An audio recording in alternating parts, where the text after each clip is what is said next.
Assalamualaikum warahmatullahi wabarakatuh. Saya Muhammad Abi Rafdi Al-Juhdi dengan NIM 181611049 dari kelas B Perbandingan Hukum Perdata dengan dosen pengampu Bapak Taufikur Rahman SHMKN. Di sini saya akan menjelaskan tentang perbandingan hukum perdata tentang perjanjian antara negara Indonesia dengan negara Korea Selatan. Pertama-tama, perjanjian menurut hukum Korea Selatan diatur dalam Korean Civil Code pasal 188 yang berbunyi perjanjian adalah hubungan hukum yang sah berbentuk baku antara satu orang atau beberapa orang atau badan, mewajibkan diri mereka sendiri kepada satu atau beberapa orang atau badan untuk melaksanakan suatu hal. Sedangkan perjanjian menurut hukum positif Indonesia diatur di dalam KUH Perdata pada pasal 1313 yang berisi perjanjian adalah suatu perbuatan dengan mana satu orang atau lebih mengikatkan dirinya terhadap satu orang atau lebih. Kemudian, menurut Korean Civil Code dalam pasal 188 ayat 6, keabsahan suatu perjanjian harus memenuhi 8 unsur. Yang pertama, bentuk utama. Yang kedua, kesepakatan bersama. Yang ketiga, pertimbangan. Keempat, kecakapan. Kelima, wewenang. Keenam, tujuan yang sah. 7. Hak untuk melakukan menempuh upaya perbaikan. Dan yang ke-8, kewajiban bersama yang harus dilaksanakan. Selanjutnya, menurut KUH Perdata menetapkan bahwa supaya perjanjian itu dapat dikatakan sah, maka harus memenuhi 4 syarat sesuai dengan pasal 1320 KUH Perdata. Yang pertama, sepakat mereka yang mengikatkan dirinya. Yang kedua, kecakapan untuk membuat suatu perikatan. Yang ketiga, suatu hal yang tertentu. Dan yang terakhir, suatu sebab yang halal. Menurut pasal 188 ayat 5 KCC, agar perjanjian apapun bisa menjadi sah, maka ketentuan umum yang dipakai. 1. Setiap perjanjian harus sesuai dengan bentuk utama.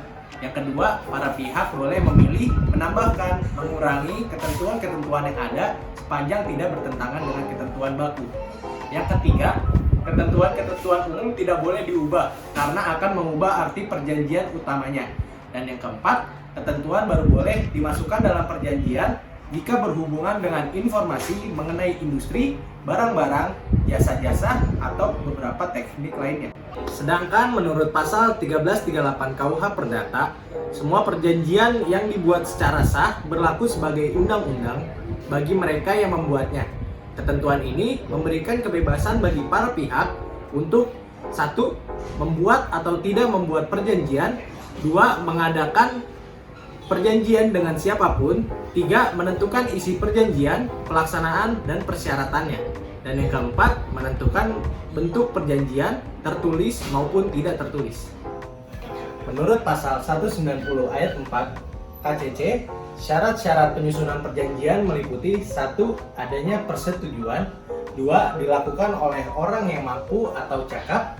3. Mempunyai tujuan perjanjian dibuat jika dan di mana penerima diterima oleh si pemberi penawaran. Namun, menurut KUH Perdata, semua syarat penyusunan perjanjian itu telah dimasukkan dalam syarat syahnya perjanjian berdasarkan pasal 1320 KUH Perdata. Menurut pasal 190 ayat 5 KCC, persetujuan dapat dikatakan tidak sah apabila 1. Adanya penipuan. Yang kedua, yang memberi persetujuan tidak memiliki kemampuan untuk memberi persetujuan. Yang ketiga, adanya paksaan. Yang keempat, adanya ancaman.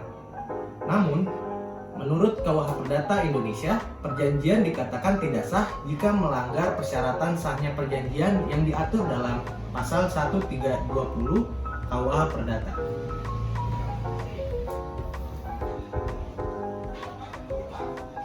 Menurut pasal 191 ayat 2 KCC, kekuatan mengikat dan isi perjanjian, sahnya perjanjian mengikat para pihak yang membuat dan menandatangani. Tidak hanya berkenaan dengan apa yang mereka ungkapkan di dalamnya, tetapi juga dengan segala sesuatu yang berhubungan dengan sifatnya dan kesesuaiannya dengan pemakaian, ekuitas, dan undang-undang. Menurut KUH Perdata, semua perjanjian yang dibuat secara sah menurut pasal 1320 KUH Perdata mengakibatkan perjanjian itu mempunyai daya mengikat seperti undang-undang bagi mereka yang membuatnya. Pasal 1338 ayat 1 KUH Perdata tidak dapat ditarik kembali tanpa persetujuan kedua pihak atau karena alasan-alasan yang cukup menurut undang-undang serta harus dilaksanakan dengan itikat baik. Selanjutnya, dalam pasal 1339, suatu perjanjian tidak hanya mengikat untuk hal-hal dengan tegas dinyatakan di dalamnya, tetapi juga sesuatu yang menurut sifat perjanjian diharuskan oleh keputusan, kebiasaan, atau undang-undang. Dan yang terakhir, menurut pasal 191 ayat 3 KCC, perjanjian mempunyai dampak hanya antara para pihak yang menandatangani perjanjian, kecuali jika diatur lain oleh undang-undang.